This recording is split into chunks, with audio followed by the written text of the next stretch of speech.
Soñar no cuesta nada. Lo que cuesta es lograr los sueños. Y para eso se requiere un plan de acción, estrategias y se requiere que se puedan medir los éxitos. Y nunca vamos a ir de aquí a 100.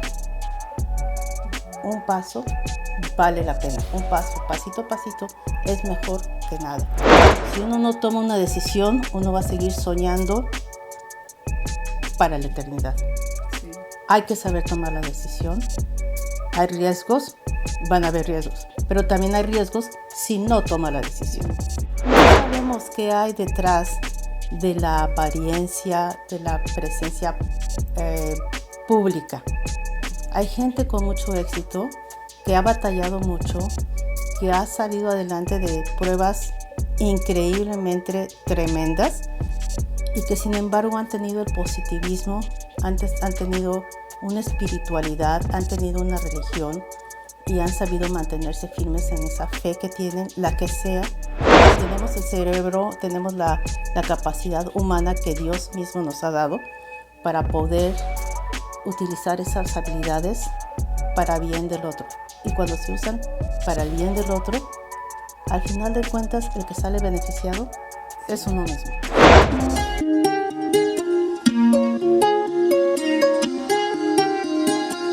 Bienvenidas a Descubre tu Musa. Soy Elvia Brito, CEO y editora de Musa Magazine. Este es el podcast donde las historias de éxito, el empoderamiento y la inspiración se entrelazan para ayudarte a transformar tu vida. Aquí celebramos a las valientes que han superado obstáculos, que han encontrado su voz y han descubierto su musa interior. Cada episodio está diseñado para iluminar tu camino, ofreciéndote, además de historias inspiradoras, herramientas y conocimientos que te permitirán crecer en todas las áreas de tu vida. Prepárate para ser inspirada, para aprender y descubrir tu verdadero potencial. Es hora de despertar tu musa y emprender el viaje hacia una vida extraordinaria.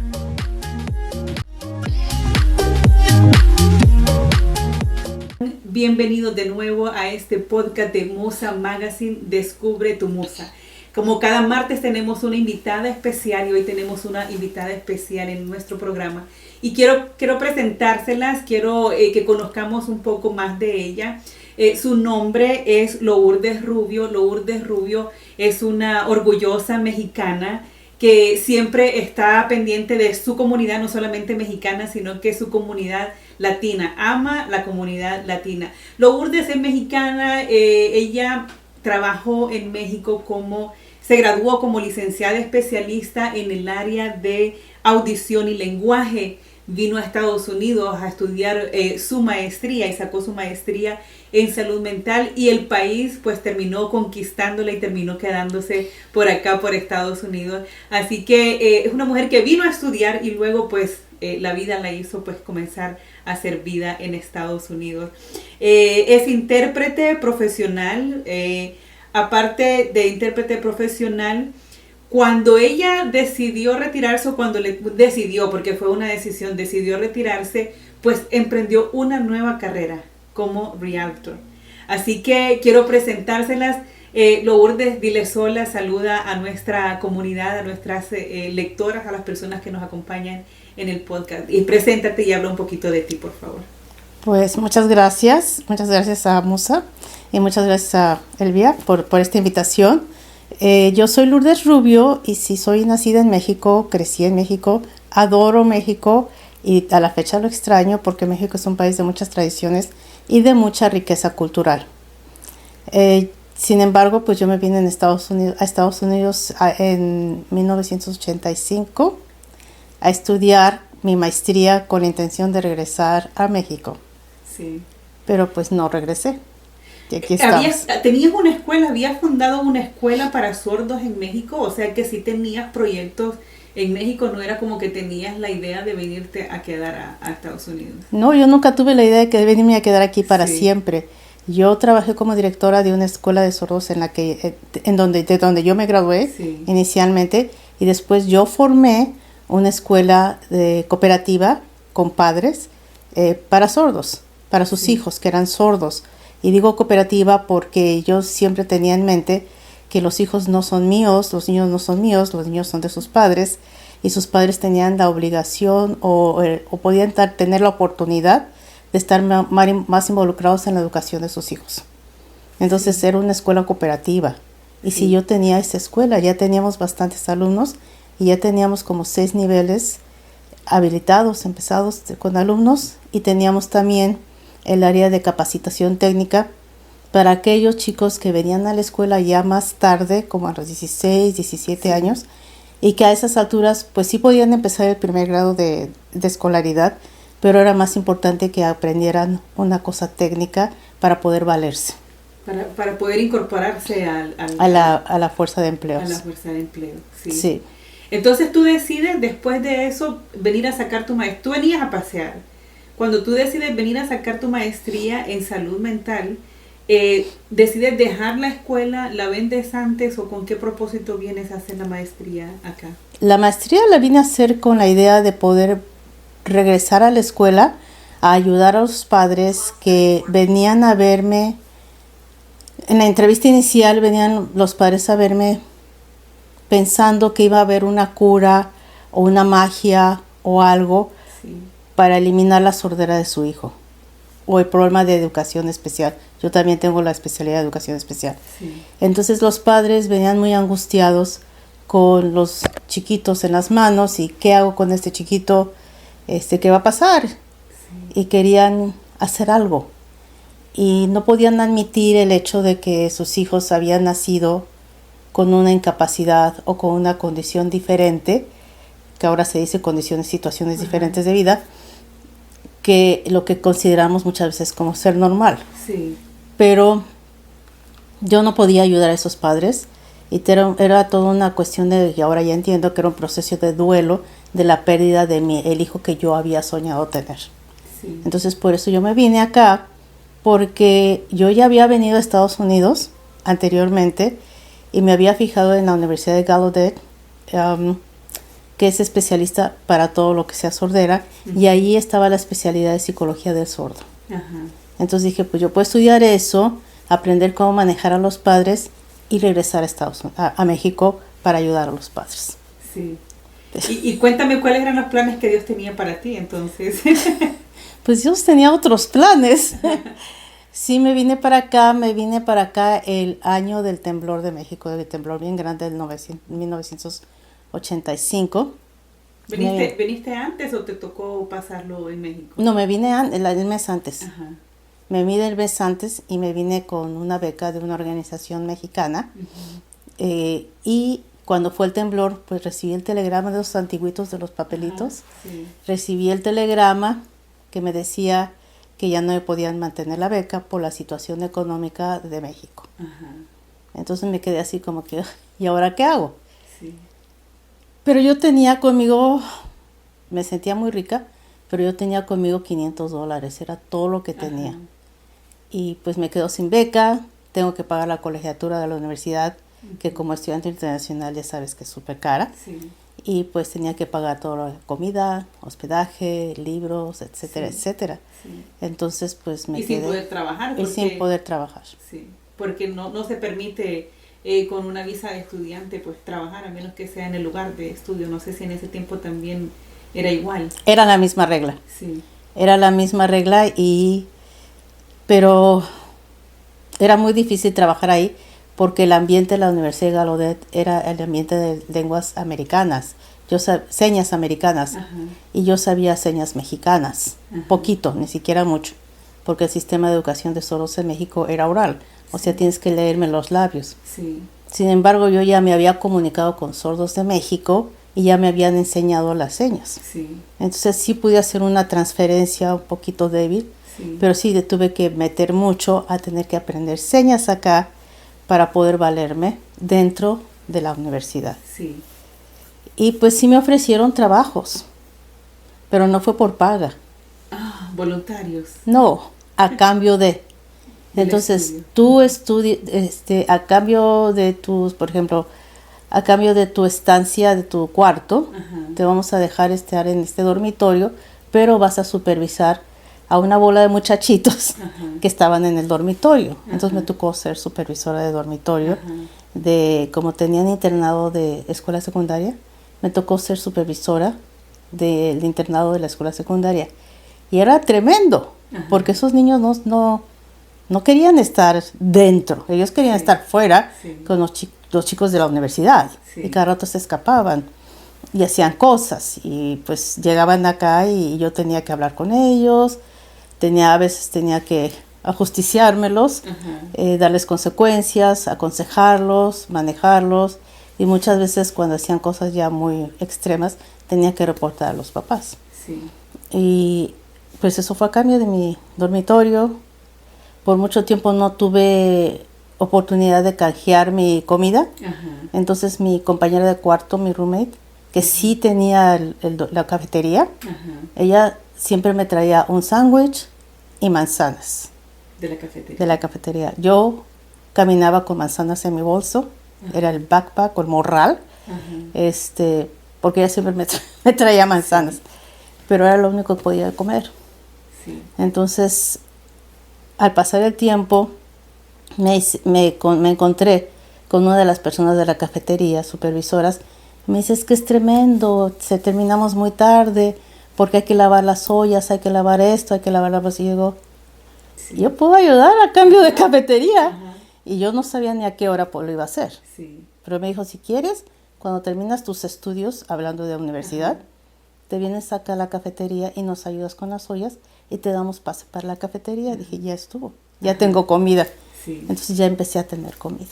¿Y la universidad cómo la pagabas? La universidad la empecé a pagar primero con traducciones Ajá. e interpretaciones, Sí. también a cambio pero no me pagaban mucho. Y yo tuve un ángel de la guardia que ya falleció, pero era mi segundo o tercer padre. Ajá. Y lo voy a mencionar porque de veras, es el doctor Gilbert Delgado y el otro es el doctor Raúl Dávila. Ajá. El doctor Raúl Dávila es sordo y todavía vive. Ajá. El doctor Gilbert Delgado ya falleció.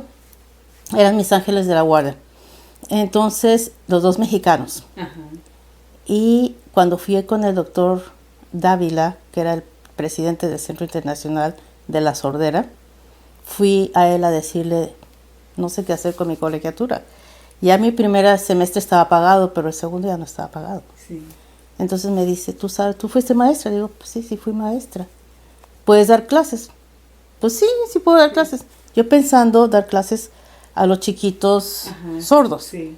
No, él me dio una clase de español a nivel universitario de muchachos sordos que tenían que cumplir el curso de español. Ajá. Yo nunca había dado clases de español, nunca había dado clases a nivel universitario y no sabía las señas. Ajá. Entonces, Fue un reto entonces. fue un desafío, pero fue una decisión que tuve que tomar en el momento y decir sí, pero no irresponsablemente, sino ya estaba yo pensando lo que yo iba a tener que hacer para salir adelante en esa clase. Y al final me quedé ahí y di clases por 7 años. Sí. En la universidad fui maestra de español por 7 años en esta universidad de alumnos sordos que no sabían inglés. Ajá. Entonces todo era por señas. Imagínate. Y estamos hablando que tú venías a sacar tu maestría, más no sabías por dónde te iba a llevar ese plan, ¿verdad? No. Los planes divinos. Bueno, cuando tú terminas tu maestría, ¿puedes regresar a México como habías pensado que ibas a regresar a servir a la escuela? Sí, Ujú. sí regresé. E inclusive me fui a entrevistar con el que fue el director de tesis mío, Ajá. un doctor, ya también falleció. Y sinceramente me dice, Lourdes, no te podemos contratar, estás súper calificada Ujú. y serías una amenaza para nosotros. Y me quedé, ok, Sí, me desanimé muchísimo. La verdad es que me dio sí. mucha tristeza, porque mi sueño siempre era poder regresar a México a devolver lo que ya me habían dado. Sí. Y pues me regresé a Estados Unidos. Porque a final de cuentas, pues aquí ya tenía un trabajo, bueno, trabajos parchados. Ajá. Y la visa todavía tenía vigencia de la visa. Y dije, Ajá. pues todavía tengo un tiempo de visa, pues voy a regresar. Sí. La situación en México seguía mal y no me iban a contratar en un ambiente de educación especial porque si él tenía mucha autoridad en el ambiente de educación especial, especialmente sordera. Ajá. Entonces él era facilísimo que me bloqueara para que yo pudiera ser contratada. Ajá, en cualquier lado. En cualquier lado. Sí, Sí. sí. O sea que para tener la oportunidad de crecer, no había manera de quedarte allá, sino que regresar al país que te había dado incluso esta especialidad, ¿verdad? Sí. Cuando tú regresas, y cuéntame de ahí qué pasa. Cuando tú regresas a trabajar en el mismo lugar, ¿qué pasa después? Regresé a la misma universidad, pero por poquitito tiempo, porque también dijeron, oye, ya te pasaste, ¿no? Sí regresé poquito, mientras yo buscaba otra oportunidad o otro lugar. Yo había hecho un internado en salud mental en una agencia de salud mental en D.C., en Washington, D.C. Fui para allá y pues enseguida me aceptaron. El director de esa agencia, cubano, muy simpático, sí, chica, vente para acá que te vamos a ayudar. Y sí, pues sí, me fui para allá. Y un sueldo muy bajo también, pero pues como inmigrante, pues uno acepta lo que tiene que aceptar. Sí, sí. Y pues sí, trabajé ahí, también me quedé con ellos varios años.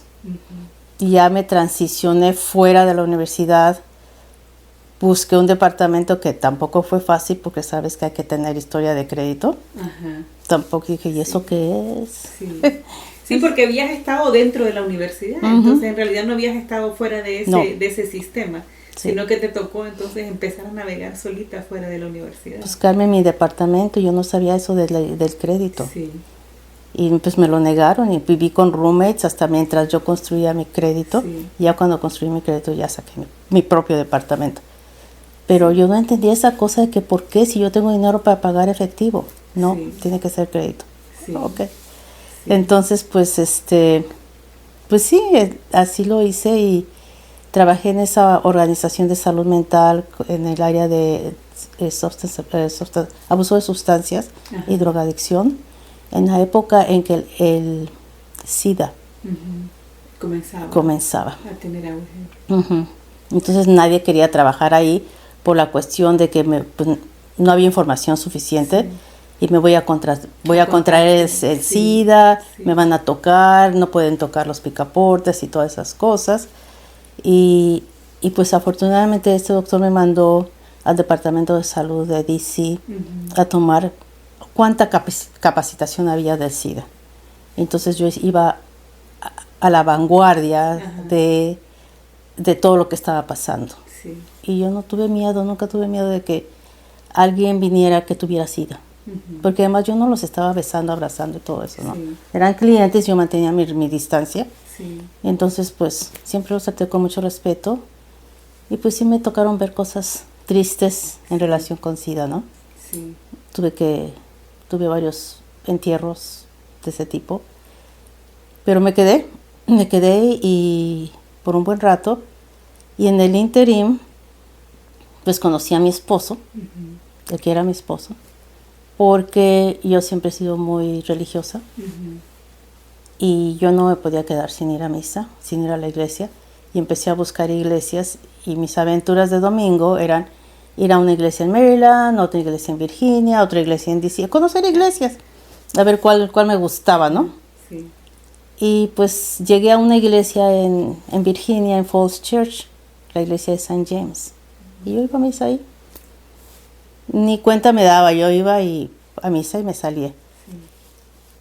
Y él me vio un día, porque él cantaba en el coro.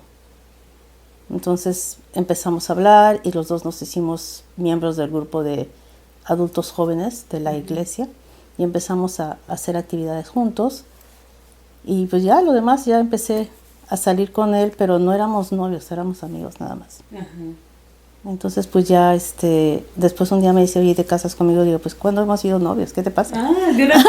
¿Qué te pasa? No propuesta de noviazgo, sino de matrimonio. Sí, y yo todavía estaba con la idea de regresar a México.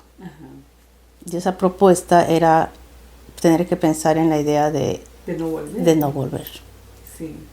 Y me tomó muchos años, muchos meses. Muchos meses decirle que sí. Sí. Decirle que sí. Bueno, hizo su familia, tiene una familia hermosa, ¿verdad? Hasta el momento.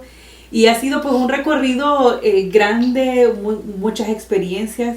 Estuviste trabajando en salud mental como counselor en salud mental para escuelas públicas ¿por cuántos años?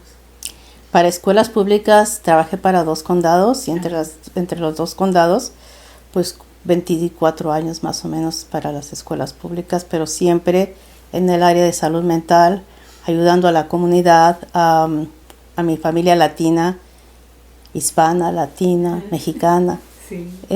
Siempre trabajando con el migrante y con las familias que traían a los hijos. Muchas veces los padres, ya sabemos, ¿no? El padre se viene primero y luego más tarde trae al hijo y el hijo viene resentido porque me abandonaste. Sí. Y luego porque me sacaste de donde me dejaste y ya dejé a mis abuelos allá o los tíos. Sí. Entonces vienen con mucho enojo y sin saber inglés. Uh-huh. Entonces a mí me tocó trabajar con todos esos chicos y el viaje en aquel entonces Salvador, Guatemala, uh-huh. Bolivia, el viaje de esos países para acá es horrible, horrible. Sí. Las cosas que les pasaban. Sí. Entonces para cuando llegaban aquí llegaban ya muy, muy traumados, sí. Con mucho trauma. ¿Cómo te ha llevado la vida trabajar siempre con comunidad latina, verdad? Porque me contabas, anterior a la entrevista, me estabas contando que has trabajado casi toda tu vida con puras personas latinas, ¿verdad? Aunque habla muy bien el inglés, aunque su esposo sea americano, ¿verdad? Pero has trabajado todo el tiempo con comunidad latina y es por eso que hasta ahora tú sigues siendo tu comunidad de influencia, tu área de influencia, que es la comunidad latina. Sí. Sí. Toda mi vida, por mi habilidad de comunicarme en diferentes idiomas, sí. Y por mi entendimiento de lo que es vivir en otros países, porque anteriormente, antes de empezar mi vida profesional, yo viajé a otros países, uh-huh. Y yo sé lo que es llegar a un país y no tener ningún recurso. Y yo misma llegué a este país y me sacaron el tapete un mes después de que yo llegué acá. Sí. Y yo supe lo que es no tener recursos y tener que buscar la forma de salir adelante sin darse por vencido. Sí. Sin tener a más personas también. Y sin tener a nadie. Yo estaba sola. Sí. Yo estaba sola. Mis papás nunca se enteraron de todas mis aventuras. Sí. Así de que, y mis hermanos tampoco. Yo cuando me llamaban, todavía era de llamada de línea, de que ya vamos a cortar porque va a salir muy cara la llamada. Cuando llamábamos, siempre todo muy bien, todo perfecto. Aquí tengo manzanas. Sí, no sabían lo que había detrás. No sabían, nunca supieron. Sí. En el condado estuviste trabajando por 26 años. Sirviendo por estos 26 años con las escuelas públicas del condado y siempre trabajando con la comunidad latina y con salud mental, ¿cuándo decides tú que ya es suficiente? ¿Cuándo decides retirarte? Fue una decisión que Dios me dio. Ajá. Pero yo también la tomé. Ajá. Yo había trabajado en 2 condados y siempre la carga había sido muy pesada porque la problemática de la familia migrante es fuerte. Y yo trabajaba con casos muy difíciles y en aquel entonces pues uno lo hacía de terapista, trabajador social, maestro, educador de padres, recursos humanos, sí. De todo. Porque los padres lo identificaban a uno como una persona que sabía de a dónde ir al médico, a dónde ir al abogado, a dónde me duele el diente, necesito zapatos, necesito comida, todo eso.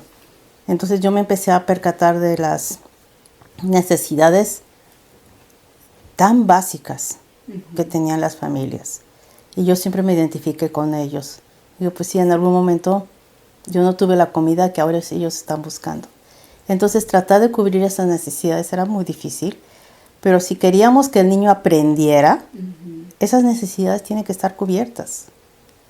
Entonces yo siempre tratando de decirle a los sistemas escolares uh-huh. que por favor cubriéramos las necesidades básicas de un abrigo, de los guantes, cosas así.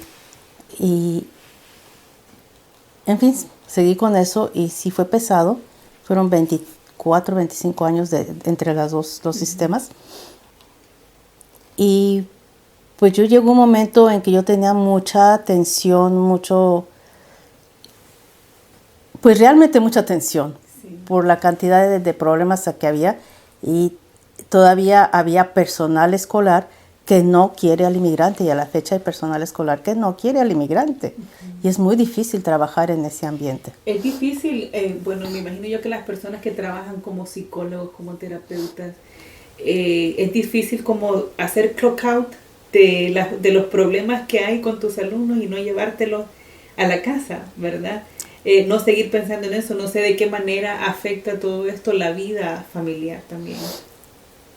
Como personas entrenadas en el campo de salud mental, tenemos parte del entrenamiento y parte de nuestro desarrollo profesional es que nosotros mismos tenemos que estar en terapia constantemente, estar checando nuestros niveles, ¿no?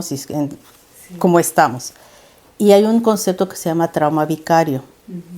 Ese concepto se aplica a las personas que están ofreciendo servicios, que no han experimentado ese trauma, pero al oír tanto de lo mismo, empiezan a comportarse como si lo hubieran experimentado. Entonces yo siempre me cuidé de eso. Y la otra cosa, también me cuidé mucho de no traer los problemas a mi casa. Pero sí, ahorita que estás preguntando, estoy recordando que mis hijas me decían, mamá, ¿qué pasó en la escuela el día de hoy?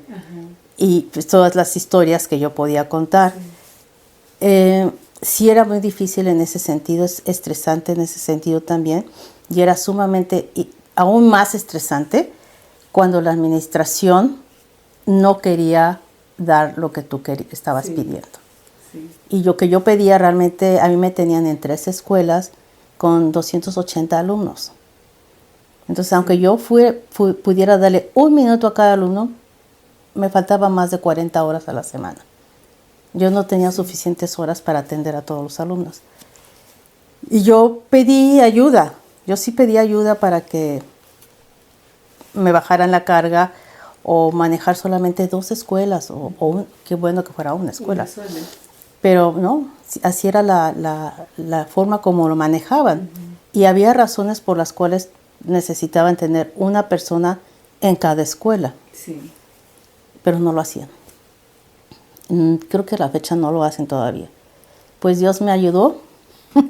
Y Dios me dio un empujoncito. Un empujoncito. Y pues tuve un infarto en el 2018. Hace poco.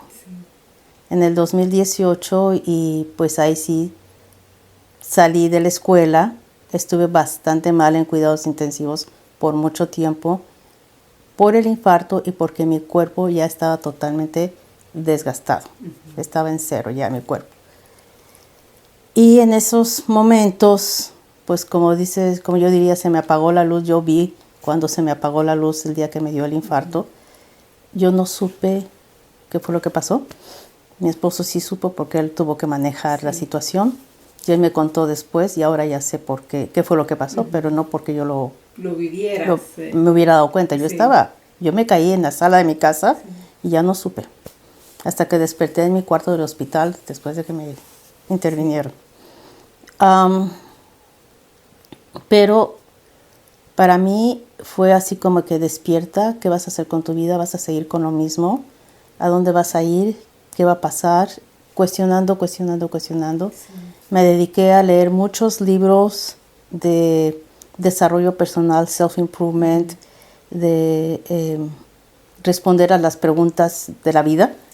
Y eso me ayudó mucho. Y también leí mucho sobre libros de mindset, de tu mente, tu estado mental. Y aprendí muchas cosas. Y ahí dije, por mucho que quiera a mis alumnos, tengo que buscar una manera de hacerlo sin que me esté afectando a mí tanto. Y ya no regresé a las escuelas. Nunca más volví a poner un pie en las escuelas, ni siquiera para decir adiós, para nada. Ya no regresé. ¿Qué pasó con la computadora? No sé. ¿Qué pasó con los lápices y los materiales que tienen en el escritorio? No sé. Así fue el llamado de atención, porque fue como un llamado de atención, ¿verdad? Fue un llamado de atención. Tanto fue así el llamado de atención que ya no, de ahí no regresaste. Sí, fue un llamado de atención y fue también un ejercicio de fe. de que, bueno, Dios lo quiere así, me están poniendo en otra dirección. Es como cuando te subes a la feria a un juego mecánico y te bajas toda mareada y ¿qué está pasando? Tomas un momento para caminar. Sí. Y dije, ok, ya me bajé de este infarto, ¿ahora qué voy a hacer? Y ya mi esposo y yo ya habíamos empezado una compañía de bienes raíces como inversionistas. Ya habíamos participado en muchos eventos así de ese tipo.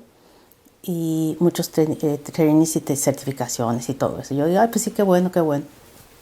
Pero cuando pasó esto, que un día me quedo hablando con él y digo, ¿qué voy a hacer ahora? Porque no voy a quedar aquí en la casa sí. ¿Haciendo qué? A que pase afuera. No, yo estaba acostumbrada a ser muy activa y tener muchas actividades y estar muy involucrada con mis hijas y ir a las cosas de mis hijas y luego a los conciertos, que a las competencias, que a esto y más allá. Y, o sea, yo tenía muchísima actividad y yo no me iba a quedar en mi casita.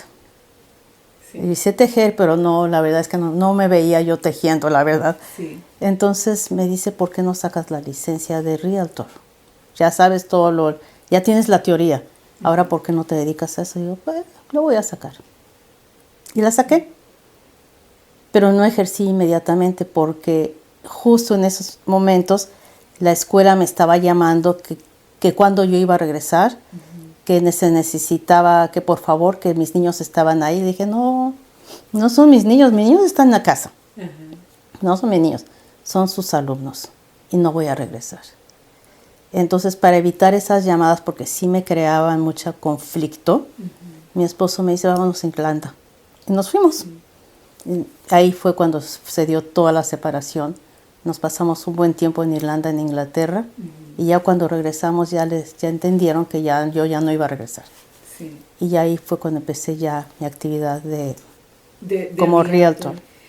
Es muy bueno pensar, bueno, de que una vez retirada, porque fue voluntario, pero cuando debía ser, ¿verdad? No fue antes de que te tenías que retirar. Sí. Te retiraste cuando tocaba retirarte. Sí, cuando me tocó. Sí. Tú emprendes con algo nuevo en tu vida.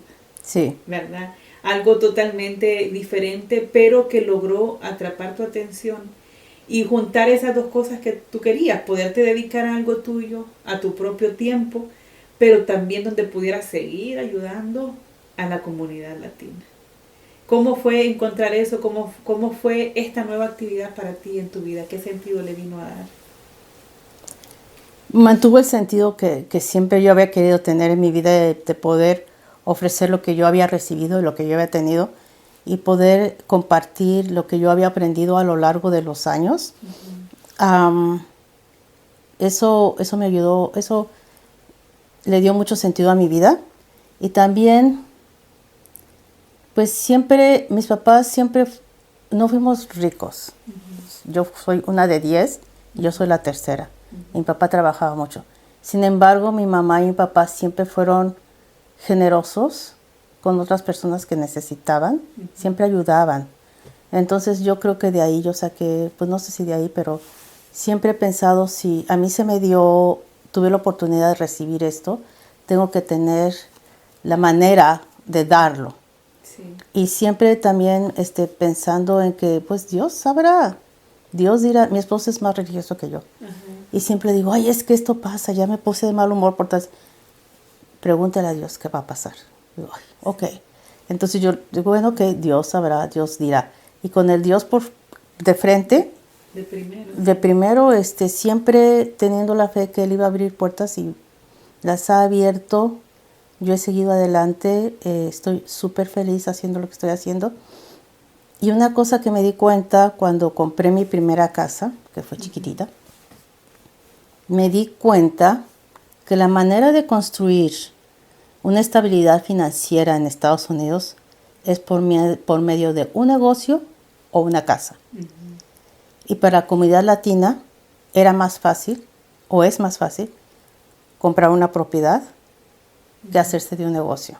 Aunque ha habido gente que ha tenido un negocio primero. Sí. Entonces yo ahora estoy trabajando con la comunidad en todo lo que es la estabilización financiera y construir wealth, construir riqueza a partir de lo que es una propiedad privada, lo que es tuyo. Es un poquito el juego de Monopoly.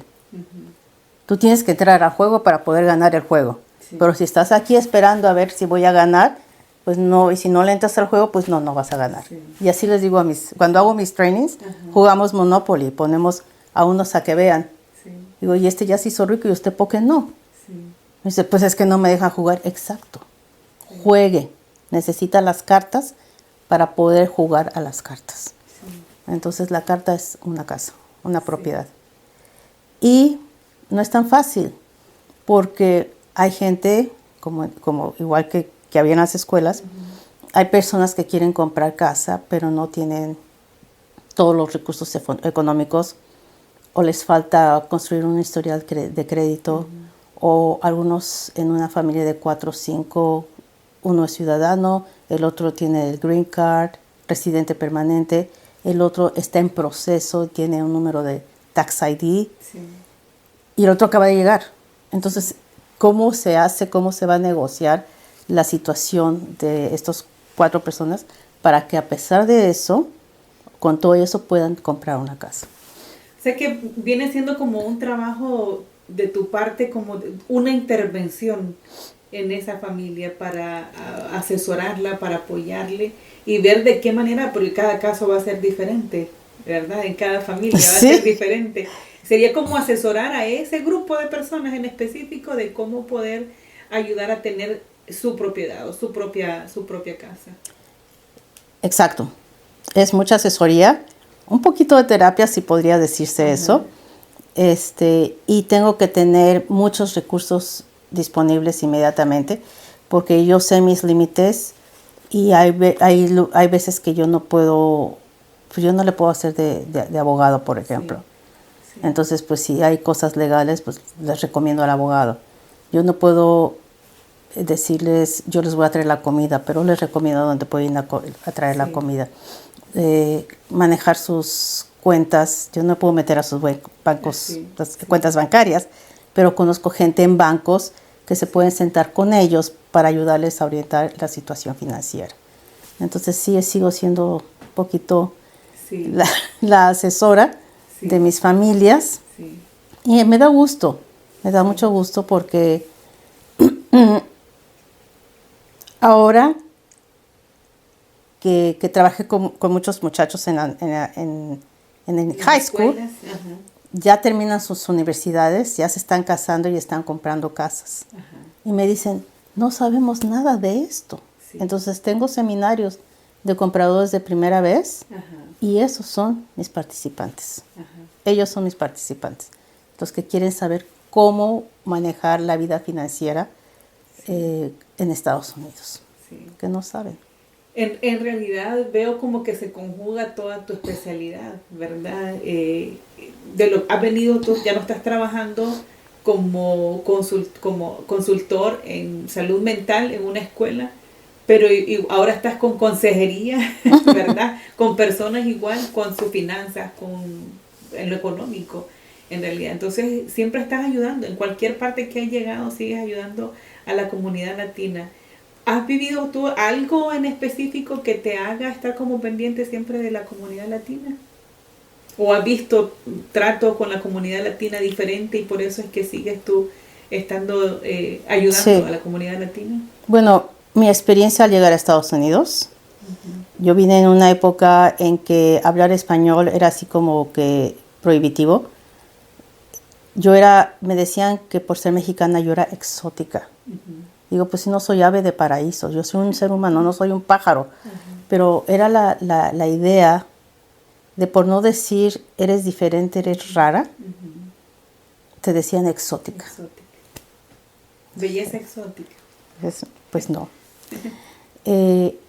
Yo trabajé mucho dentro de la universidad cuando estaba yo en la universidad y en las escuelas, en comités en contra del racismo y de estereotipos que le quitaban los derechos de equidad a la gente. Y digo equidad, no digo igualdad. Equidad. Sí. Porque si a ti te duele la cabeza y a mí me corté el dedo, no nos van a dar una aspirina a las dos. Eso es igualdad. La equidad es, te duele la cabeza, te doy aspirina, te duele el dedo, te pongo la bandita. Pero en ese entonces decíamos, pues estamos haciendo lo mismo para todos, ¿no? Es que se necesitan diferentes cosas de acuerdo a la situación de cada uno. Pero que tengan la misma oportunidad. Pero que todos tengan la oportunidad de participar. Sí. Sin dolor de cabeza y con mi dedo, con mi bandita, podemos participar igualmente en el sistema. Y a mí eso, yo fui, pues no puedo decir víctima, porque nunca me ha gustado así jugar a la víctima, porque yo me considero más victoriosa que víctima, pero fui su sujeto de mucha discriminación, de mucho racismo. Sí. Entonces, yo no quiero eso para la comunidad latina. Sí. Desde la primera vez que yo platiqué con Lourdes, pues yo noté ese corazón y esa ayuda, ese trabajo con la comunidad. Y ella me decía en ese tiempo, porque platicamos hace tiempo, Lourdes, tú y yo, y Lourdes me decía, es que no es la cuestión de hacer dinero, ¿verdad? Sino es la cuestión de poder asesorar a esta familia, que esta familia, yo soy feliz con que esta familia pueda tener su hogar y pueda ver realizados sus sueños, que no tenga que andar rentando, que no tenga que andar siendo discriminado al momento de rentar también, ¿verdad? Dice, yo pienso en las familias que se andan moviendo y moviendo de lugar en lugar y ellos pues les ayuda pues a buscar una estabilidad, a tener una estabilidad como familia. Y eso me encantaba cuando la primera vez que nosotras platicamos, ¿verdad? Que tú me decías eso y una de las cosas que yo admiré mucho pues fue ese trabajo con la comunidad, que independientemente de lo que hayas estado dedicándote en todo el transcurso de tu carrera, pues siempre has tenido como prioridad trabajar con la comunidad latina. Y lo sigue haciendo. Los seminarios, Lourdes, ¿cada cuánto se hacen? Esos de primera compra de casa, ¿los organizas? ¿Cómo los das a conocer a la comunidad? ¿Cómo funciona? Uso los medios sociales y me pueden seguir en los medios sociales. Estoy en Facebook, Instagram, TikTok. ¿En TikTok también? Estoy en TikTok también. Y en YouTube también estoy. No hago mucho en TikTok y en YouTube, pero principalmente Facebook e Instagram estoy. ¿Cómo estás en Lourdes Rubio? Lourdes Rubio. Y en Instagram estoy como Fitzpat4. Fitzpat4.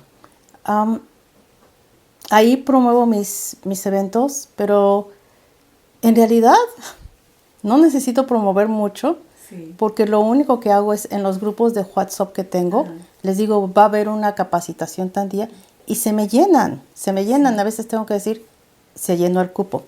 Sí se me llenan, porque mis seminarios no son solamente para que compres casa. Mis seminarios son para hablar de en qué condiciones, en qué situación estás tú en la carrera y qué necesitas para ayudarte a que corras al mismo ritmo de los demás. Entonces, tengo varias personas que vienen así, que están así como que, pues yo creo que en 10 años tal vez, digo, a ver, cuénteme cuál es su situación. Y pues es esto y esto y esto y esto. Digo, no, usted no está en 10, está en menos, pero hay que ordenarse.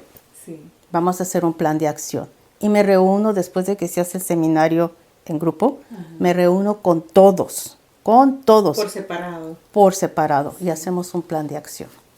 Si compran o no compran casa, ya es ganancia. Pero también es pérdida y la de ellos.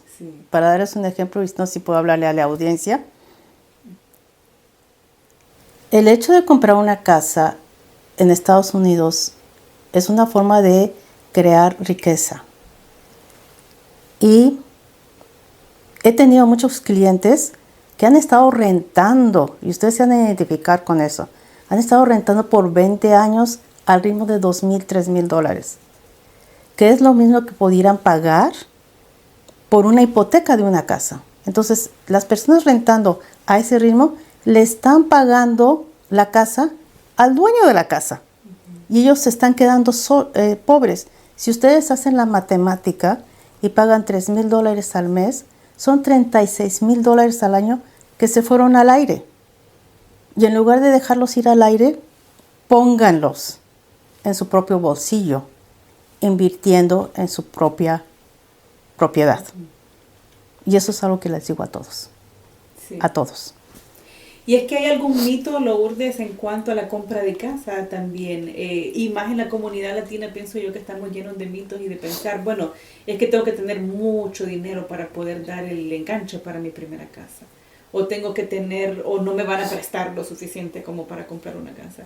O los intereses están demasiado altos como para comprarme la casa. Hay muchas cosas y desinformación que hay en la comunidad que nos hacen pensar pues que a lo mejor no podemos hacerlo. Y por eso son los seminarios, porque podemos hablar aquí por 3 horas de los intereses. Pero pues el interés es el que menos me preocupa de todos, porque el interés es hoy es este y mañana es otro. Sí. Sube y baja, sube y baja, sube y baja. Pero sí hay muchos mitos. Y uno de los mitos es que pues necesito tener miles de millones de dólares para comprar casa. Yo nunca he sido millonaria, pero he podido comprar casa. Y hay programas de gobierno, hay programas estatales para compradores de casa de primera vez. Sí. Entonces hay grants, que son becas, donaciones, Sí. de 10, 15, 20 mil dólares hacia la compra de tu casa.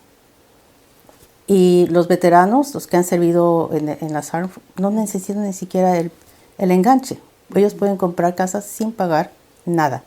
Entonces hay muchos programas que están disponibles a cualquiera que quiera comprar una casa de primera vez. Sí. Y he tenido gente indocumentada, pues, como me gustaría que un día entrevistáramos a esta familia, indocumentada, que dijo queremos comprar casa porque la vamos a comprar. Compraron casa, ya llevan 3 años en su casa, felices de la vida. ¿Fue fácil? No. Pero tienen que tener su orden, tienen que tener su disciplina Sí. y sus metas. Sí. Lourdes, uno de los sueños casi común en todas las personas, ya sean latinos, americanos, es tener tu propio hogar, tu propio techo, ¿verdad? Para tu familia. Y es bonito pues trabajar con eso porque es una misión y es una visión de muchas personas. Tu misión, ayudar a las personas que visionan tener un hogar. Y me gusta mucho esta parte porque es como que ayudas a despertar a las personas para que digan, yo puedo cumplir ese sueño, ¿verdad? ¿Qué le dirías tú a esas personas que a lo mejor en este momento están pensando, uno, que no están preparados para comprar su primera casa o que no están preparados incluso para empezar a invertir? Porque después de que compras tu primera casa, puedes estar pensando en, bueno, puedo invertir. Hay muchos, como hay mitos para la compra de casa, hay mitos también en cuanto a invertir, que uno piensa que tiene que ser millonario para empezar a invertir también. ¿Qué le dirías tú a esas personas que en este momento pues no han logrado ese sueño de tener su primera casa, por ejemplo? Una de las primeras cosas que hay que hacer, sobre todo si somos inmigrantes, venimos aquí por un sueño, porque queremos hacer realidad. Necesitamos tener estabilidad. El comprar una casa nos va a dar mucha estabilidad y mucha paz, porque sabemos que no nos van a correr, que el dueño de la casa no nos va a pedir la casa en 6 meses y que tengo que empacar, correr con los niños y buscar otra casa. Nos estamos conociendo la comunidad en la que estamos viviendo.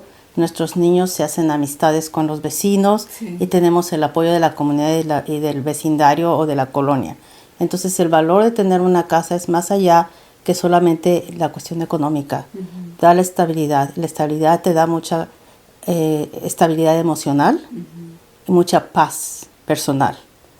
Sí hay que pagar la hipoteca, pero la angustia financiera la tengamos la casa o no, exacto, aunque estemos rentando. Y rentando es peor, porque ahorita, como están las cosas, las rentas están subiendo más rápido que el valor de las casas. Y las rentas las pueden subir a los 6 meses, al año. ¿Y por qué cantidad? No hay límite. Hay rentas que son extraordinariamente altas. Entonces, cuando usted compra una casa, se mantiene. No le van a subir el precio, no le van a subir la cuota mensual, no le van a subir el precio de la casa. Ya lo compró. Al contrario, hablando del interés, si al día de mañana el interés baja, usted puede bajar el costo de su hipoteca si refinancia y saca un porcentaje más bajo. Sí. Entonces, hay más positivo que negativo en la compra de una casa. ¿Qué les diría? Es un sueño que han logrado muchas personas y si pudiera dar un ejemplo, tengo exalumnos, voy a sin mencionar el nombre, una chiquita mía, porque mi alumna, quería comprar casa, no podía y la quería comprar en Arlington, que es carísimo, pero ella quería Arlington por la escuela de sus hijos. Entonces se las ingenió, compró una cabaña en el Shenandoah, allá, perdida en la montaña. La arregló con su esposo. ¿Y qué ahora hace? Tiene un Airbnb en el Shenandoah. Y con eso pudo comprar lo que ella quería en Arlington. En Arlington. Pero en una cabaña que ustedes hubieran entrado y dice, pero ¿qué es esto? Pero hay que tener visión, hay que tener mente. Y esa chiquita, yo admiro lo que ha, digo chiquita, pero pudiera ser mi hija, admiro lo que ha logrado. Vive en Arlington, sus hijos van a las escuelas de Arlington y tiene su cabañita en Shenandoah. Ya está lista para comprar otra cabañita. Sí. Entonces, hay maneras de hacer estas cosas. Otra chica que tengo que quiere comprar casa, lo mismo, empezó un negocio de limpieza de casas. Creció tanto que tuvo que hacer una franchise, una franquicia. No le gustó esta área, se fue de esta área, tiene su extensión aquí y se fue a Miami a empezar otra compañía de limpieza de casas. Ya se cansó de la compañía. La tiene todavía manejada por otra persona y ella ahora se está metiendo a la cuestión de catering. Con eso ha podido comprar su casa, bellísima, en Miami. Sí. Entonces hay que ingeniarse, hay que pensar. Eso es un proceso de inversión y compra. Sí. No se necesita tener mucho dinero para hacer estas cosas. Se necesita tener determinación, ganas y una de las habilidades que una mujer pueda tener, pensando en las mujeres, es la habilidad de decidir. Si uno no toma una decisión, uno va a seguir soñando para la eternidad. Sí. Hay que saber tomar la decisión. Hay riesgos, van a haber riesgos, pero también hay riesgos si no toma la decisión. Sí. Entonces, tiene que tomar la decisión y dar el paso. Sí. Bueno, si ustedes quieren, pues la asesoría, ¿verdad? Si quieren el conocimiento, si quieren el ser educados en estos temas, ya sea en la compra de una casa o de una segunda casa o empezar a invertir en propiedades, Lourdes pues puede apoyarles, ¿no es así, Lourdes? Sí, ¿hay algún correo electrónico, si te puedan contactar por correo electrónico? Sí, claro, es Lourdes@Rubio Homes DMV.com. Lo repito, Lourdes@RubiosHomesDMV.com. Ahí pueden escribirle y si no, a través de sus redes sociales, pues también pueden comunicarse con ella. Ella es buscada mucho también por la comunidad latina y lo bueno es que está interesado no en venderte una casa y que adquieras una casa cualquiera, sino que puedas encontrar una casa perfecta para ti, para tus hijos, para tu ingreso, para tu trabajo, o sea, pensando en todas las partes, las áreas de tu vida, ¿verdad? No solamente la meta es venderte una casa. No. Sí. La meta es poder darle seguridad, paz y libertad a las familias latinas. Esa sería la meta, porque yo viví en esa situación y yo sé lo difícil que es y no quiero que nadie más pase. Que nadie más pase por eso. Por esa situación. Sí. Y también la otra cosa que veo, desde que yo vine a Estados Unidos, yo veía a la gente, por ejemplo, en el Home Depot, ¿no? Muchas personas que llegaban, inmigrantes, y aprendían a hacer el trabajo de carpintería, el trabajo de drywall, el trabajo de quién sabe qué. Yo decía, pues si ellos pueden, yo también. Sí. Porque yo no puedo. ¿Qué es lo que me detiene? Sí. Lo único que me detenía es la decisión. Y yo cambié el piso de mi casa. Yo me puse a hacer, me puse a aprender Y he manejado mucho esa mentalidad para real estate, porque como mujer, Sí. creciendo, pues ni siquiera se nos hablaba de cosas financieras. Sí. Mi papá era el que manejaba la chequera, las cuentas de la casa, y nunca me enteré cuánto había, si había, no había, qué pasaba, ¿no? Y yo, al llegar a Estados Unidos, fue cuando empecé a tropiezos a manejar mis cuentas y no sabía manejarlas hasta que empecé a estudiar la vida financiera de este país. Pero tuve que tomar la decisión de lo voy a estudiar porque si ellos pueden, yo también puedo. Sí. Entonces es algo que tenemos que pensar como comunidad latina. Si la otra persona puede, nosotros también podemos porque tenemos las mismas características humanas que el que está sentado junto a mí. Y no estoy refiriéndome a ti, pero es algo que yo siempre he querido decirle a todo el mundo. Si el de acá pudo, ¿por qué tú no? Sí. Entonces, Tenemos la capacidad, yo creo que es esa de confianza, ¿verdad? Sí. Es la actitud, es como dices tú, el no accionar, el tener una meta y no accionar, se queda siendo un sueño. ¿Y cómo se logran los sueños? En realidad es accionando. Porque podemos estar sentadas, podemos estar aquí pensando en yo quiero lograr esto, lograr lo otro, pero lo puedo tener en plan incluso, lo puedo tener anotado incluso, pero si no me muevo a accionar por eso, pues ahí se va a quedar, ¿verdad? Sí. Solamente en papel. Bueno, Lourdes, yo tengo unas preguntas aquí en esta cajita, ya están revueltas, las preguntas pues son diferentes, no sé cuáles serán, pero son cuestiones para conocerte un poco mejor. Y la respuesta debe ser una respuesta que esté ahí cerquita, que tú puedas agarrarla y que puedas decir, porque si la tienes aquí en mente, no la piensas mucho, es porque es parte de ti. Entonces vamos a hacer unas 4 preguntitas con respuestas cortas, más lo que dice. Entonces si quieres escoger, por favor, algunas, puedes moverlas si quieres y escoger y pasarme una para leerla. a ver, ¿qué hago? Una de estas de aquí abajo. Yo la leo si quieres. ¿Tienes alguna colección de objetos que te apasiona? ¿Coleccionas algo? Sí. Alebrijes, que es una artesanía mexicana de Oaxaca. ¿Son figuras chiquitas? Las figuras chiquitas, bueno, pueden ser de mucho tamaño, pero las mías son chiquitas para que quepan. Y la otra, me gusta el vidrio. El vidrio azul me gusta mucho. Entonces, floreros de vidrio, vasos de vidrio, todo eso de vidrio, eso sí los colecciono. Bueno, ya saben, un regalo para Vamos a tener otras. Es para conocer un poco más a nuestra invitada, ya sea lo que piensa, lo que hace, lo que le gusta. Me gusta mucho el vidrio, mucho el vidrio. Sí. Y el arte del vidrio. Tenemos otra aquí y dice, un evento histórico que te habría gustado presenciar. Madre mía, muchos. ¿Muchos? Muchos. Ay, Dios mío. Estoy pensando en un premio Nobel, la entrega de algún premio Nobel. Eso me hubiera gustado presenciar mucho. Yo sé que ni siquiera se hace aquí en Estados Unidos, pero sí me gustaría alguna vez estar en la entrega de un premio Nobel, porque el premio Nobel para mí es como que la exaltación más alta de la vida de una persona. Sí. Y cómo se le reconoce eso. Sí. Sí, me gustaría estar Bueno, en puedes eso. hacerlo todavía. ¿Otra más? Y esta, ¿qué experiencia te hizo darte cuenta de tu verdadero potencial?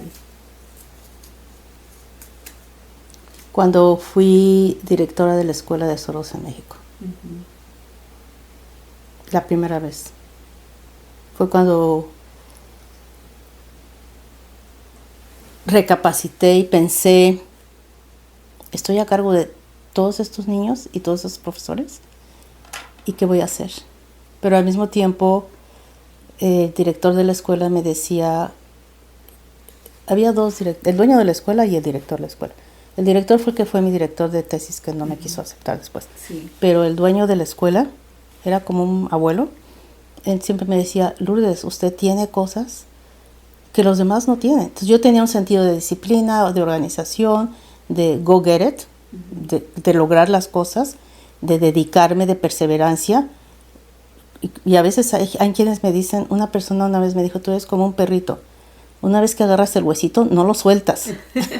Y digo, no sé si eso es bueno o eso es malo, pero si yo tenía esa afán, esas agallas, para si agarraba yo algo, saber que se iba a cumplir y que se iba a cumplir bien. Sí. Entonces ahí fue cuando yo me di cuenta que yo podía ser y hacer, y lo más importante es ser quien yo quería ser, independientemente de lo que había pasado en el pasado. Sí. Entonces, lo que me había marcado. Y ahí fue cuando empecé a desprender y establecer mi propia identidad. Sí. Entonces, yo te doy gracias, Lourdes, por ese tiempo que has pasado con nosotros, por darnos a conocer un poco acerca de lo que ha sido tu vida y cómo eso nos puede inspirar, ¿verdad?, a las demás. Me gustaría que tú pudieras tener unas últimas palabras para, bueno, las mujeres que nos están viendo, que nos pueden estar viendo hombres también, pero que te puedas referir a la mujer para animarla, para motivarla a que siga en el camino de lograr su sueño, ya sea que lo haya comenzado su plan o que no haya comenzado todavía. Me gustaría que pudieras dirigirte a ella. Gracias. Me puedo dirigir a la mujer o al hombre, pero me estoy dirigiendo al emigrante, principalmente al emigrante, pero pues creo que aplica a todos. Como dije hace rato, una de las cosas más importantes en esta vida es el saber tomar decisiones. Y no es el que tomar la mejor decisión, el poder tomar una decisión. ¿Cuántas veces vamos a una tienda y no podemos decidir si compro el verde o compro el rojo? Compro verde o compro el rojo. Y salimos sin comprar nada. Entonces, el poder tomar la decisión, el poder tener firme, las decisiones tienen consecuencias, pero igual tiene el no tener consecuencias. Eso por un lado. Por otro lado, cuando vemos a una persona con éxito, y se lo digo porque yo he visto gente con mucho éxito, no sabemos qué hay detrás de la apariencia, de la presencia pública.